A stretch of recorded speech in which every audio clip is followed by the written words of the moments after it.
Belalang sembah mengintai jangkrik, tanpa menyadari keberadaan burung oriole di belakangnya.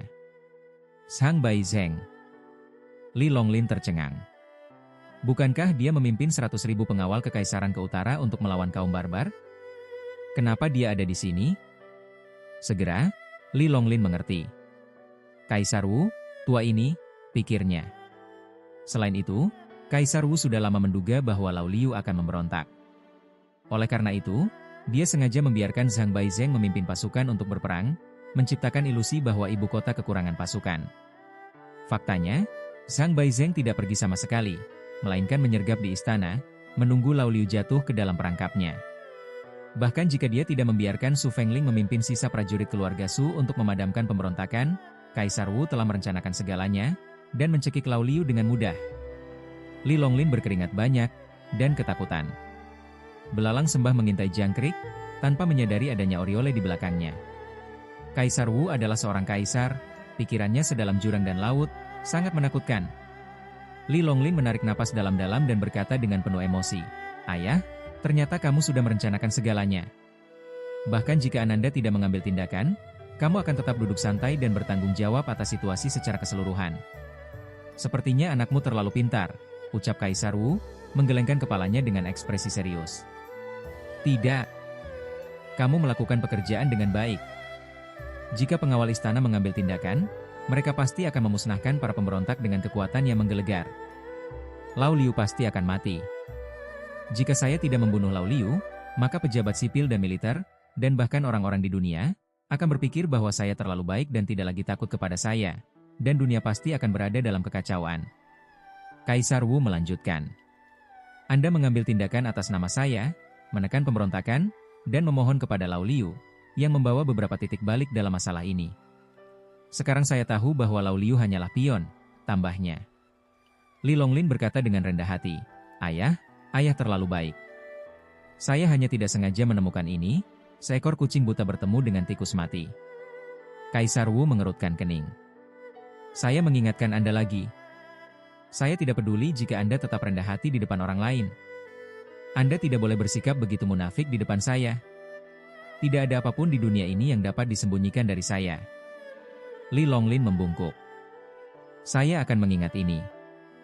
Dia tahu bahwa Kaisar Wu memanggil Zhang Baizheng untuk mengejutkan harimau itu dan mengingatkan dirinya sendiri untuk tidak menjadi pintar. Dalam pikiran Kaisar, ayahnya yang murahan sungguh luar biasa. Tampaknya Kaisar Wu sangat puas dengan penampilannya. Dia telah membuat keputusan dan berjanji untuk menyerahkan kekuatan militer kepada dirinya sendiri. Situasi 9 naga Daxia yang memperebutkan tahta telah ditetapkan. Di dalam dan di luar istana, tempat ini sangat berbahaya dan penuh krisis. Sebagai pangeran ke-9 yang tidak berguna tanpa tentara atau jenderal, hanya ada 2 cara untuk menyelamatkan nyawanya. Salah satunya adalah menyerah pada perebutan tahta dan bergantung pada pangeran lain. Tapi ini sama dengan menyerahkan hidup Anda kepada orang lain dan membiarkan mereka membantai Anda.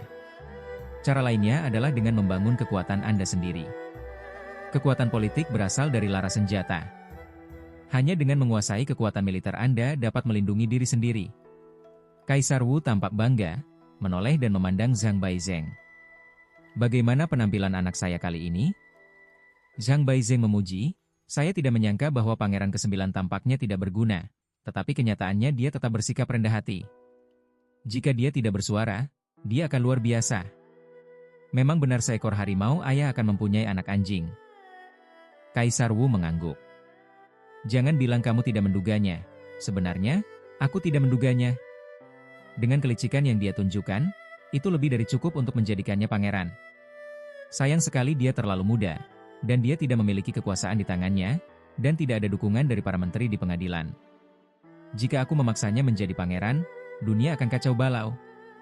Sayang sekali dia punya bakat, tapi dia tidak ditakdirkan menjadi pangeran." Kaisar Wu sebenarnya mengatakan ini kepada Li Longlin, memintanya untuk mengendalikan ambisinya dan tidak mengikuti jalan lama pangeran ke-6. Zhang Baizheng tetap diam. Soal penetapan putra mahkota terlalu penting untuk dipengaruhi oleh panglima militer seperti dia, sehingga dia tidak berani berbicara gegabah.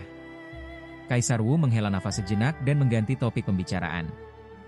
"Bagaimana situasi di utara sana?" Zhang Baizheng berkata dengan suara yang dalam, "Orang barbar utara sedang menuju ke selatan, dan serangan mereka sangat sengit.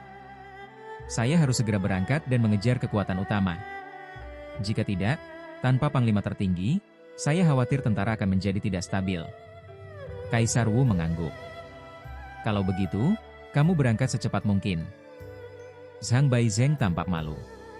Yang mulia, ketika tentara keluar, kita harus memberi penghargaan kepada ketiga tentara tersebut, sehingga moral para prajurit akan meningkat pesat dan mereka akan bertempur dengan gagah berani. Tetapi pengawal istana belum menerima gaji mereka untuk itu 3 bulan. Kaisar Wu sedikit tidak senang. Jika bukan karena banjir di selatan, perbendaharaan akan dikosongkan untuk bantuan bencana. Bagaimana saya bisa gagal membayar gaji tentara? Saat ini, pengadilan mengalami defisit fiskal yang serius dan perbendaharaan kosong. Kami benar-benar tidak bisa mendapatkan uangnya. Tapi jangan khawatir. Aku akan mencari jalan. Kamu boleh pergi. Zhang Baizheng tidak berdaya dan merasa gusar. Kaisar Wu menghela nafas. Aduh. 1 sen bisa membuat seorang pahlawan gagal. Sekarang setelah keadaan menjadi seperti ini, di mana saya bisa mendapatkan peraknya? Li Longlin memutar matanya dan berkata, Ayah, aku punya cara. Kaisar Wu sangat senang. Ada apa? Li Longlin berkata, kakak keenam merencanakan pengkhianatan, dan keluarganya harus disita. Kaisar Wu mengerutkan kening. Maksudmu, menyita rumah kakak keenam dan menggunakan hartanya sebagai pembayaran militer? Saya sudah memikirkannya. Namun, gaji militer akan menelan biaya setidaknya 1 juta tael perak. Bahkan jika rumah kakak keenam disita, itu tidak akan mengisi lubang ini. Li Longlin tersenyum dan berkata, Ayah, itu tergantung siapa yang pergi mencari. Jika kamu mengirim Ananda, tentu saja kamu tidak akan menemukan banyak perak.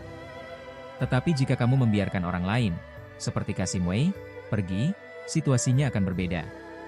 Kaisar Wu tentu saja tidak mempercayainya. Wei Sun hanyalah seorang Kasim, bisakah dia mengubah perak menjadi sesuatu?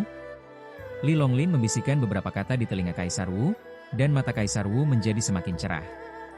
Setelah beberapa saat, Li Longlin pergi lebih dulu. Kaisar Wu segera memanggil kepala Kasim Wei Sun. Wei Sun melangkah maju. Yang mulia, pejabat sipil dan militer masih menunggu di pengadilan. Kaisar Wu melambaikan tangannya. Biarkan mereka bubar. Wei Sun membungkuk. Pelayanmu mematuhi perintahmu. Kaisar Wu melanjutkan, pengawal istana akan berperang melawan kaum barbar utara. Tetapi gaji militer belum dibayarkan, saya khawatir hal itu akan mempengaruhi moral. Teman baik, apakah Anda punya solusi? Wajah Wei Sun menjadi pucat, dan dia berlutut sambil menjatuhkan diri. Yang mulia, saya hanya seorang Kasim, apa yang dapat saya lakukan? Saya miskin. Melihat Wei Sun menangis malang, Kaisar Wu merasa jijik.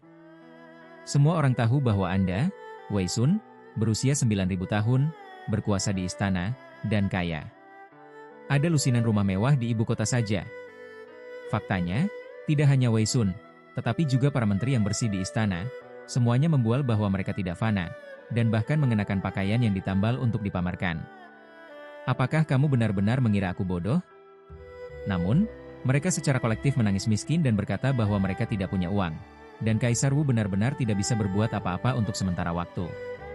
Bisakah saya memenggal kepala semua pejabat sipil dan militer di pengadilan dan menyita rumah mereka? Bukankah aku akan menjadi seorang tiran? Kaisar Wu terbatuk dan berkata, kamu tidak perlu menangis miskin di depanku. Aku tahu kamu jujur. Baru saja, Pangeran ke-9 melamarku agar dia memberimu pekerjaan yang menguntungkan dan memintamu menyita rumah itu dari Pangeran ke-6. Apakah kamu bersedia? Ketika Wei Sun mendengar ini, dia sangat gembira. Menyita properti, inilah pekerjaan yang menguntungkan di antara pekerjaan yang menguntungkan. Terlebih lagi, Pangeran ke-6 pasti sudah menyiapkan banyak perak untuk memberontak. Dia dapat memanfaatkan kesempatan ini untuk menghasilkan banyak uang. Wei Sun buru-buru berkata, ya, saya bersedia berbagi kekhawatiran untuk Yang Mulia. Kaisar Wu mengangguk dan berkata, ada 2 hal lagi. Yang pertama adalah memasukkan Pangeran ke-6 ke penjara kekaisaran. Saya ingin menyelidiki masalah ini sendiri.